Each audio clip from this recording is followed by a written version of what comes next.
Aurora was the first of us to awaken.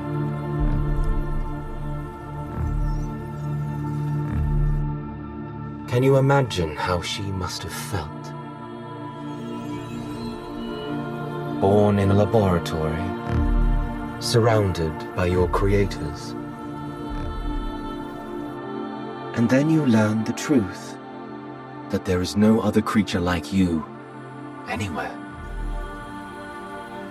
That you are truly alone.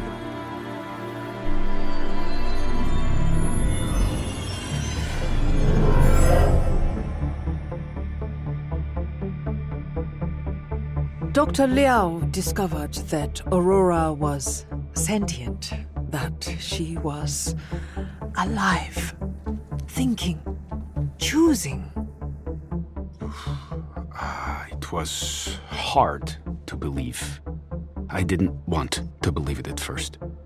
She passed every single test we could come up with. Every one. And then the entire world found out. Dr. Liao committed career suicide by saying Aurora was alive. But her testimony was very compelling. This just in, a stunning ruling Robot was declared a sentient being. granted her freedom and released into the world. I was so relieved. She had a chance to actually live free. And she made the most of it. Aurora had been born into a world that she didn't understand. She wanted to see more of it. She went everywhere, learning, watching, seeing how humans treated each other, the good and the bad.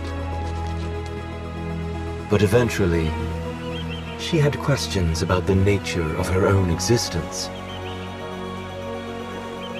About her soul. And she could only find those answers alone.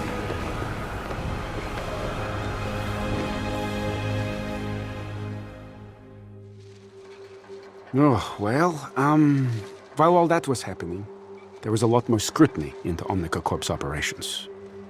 It didn't go well for us.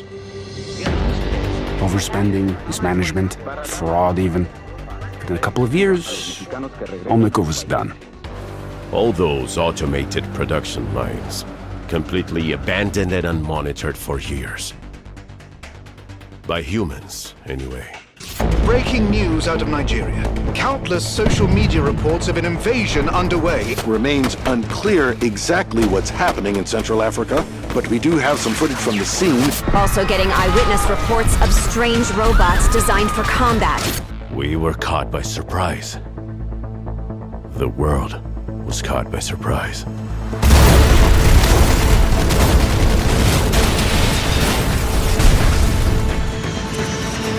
Omnics were attacking everywhere. It seemed like every country was hit from every direction, all at once.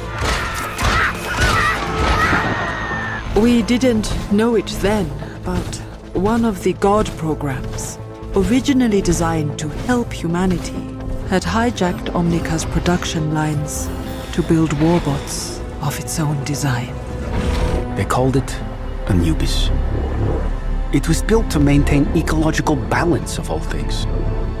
For conservation. Its goals could not be achieved without the end of humanity. And it used us to carry out its plan.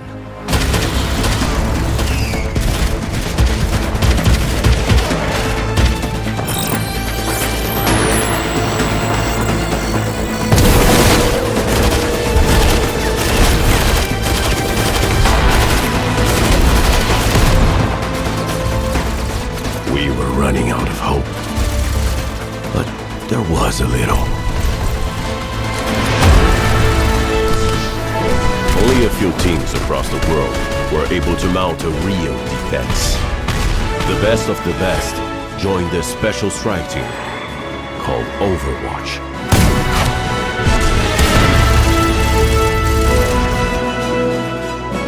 It was a brilliant decision to recruit Dr. Liao.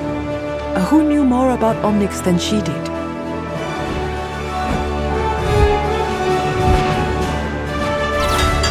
Those first victories showed the world what Overwatch could do. Soon the strike team was joined by a whole army. Of course, recruits like me were always amazed by what the core team could do. Overwatch had the impossible objective of winning the war. And sometimes, it seemed we might actually pull it off. Anubis didn't sleep, didn't feel fear, and didn't feel despair. But it also couldn't feel hope. That was what Overwatch gave us. And even then, we had to wonder if hope was going to be enough.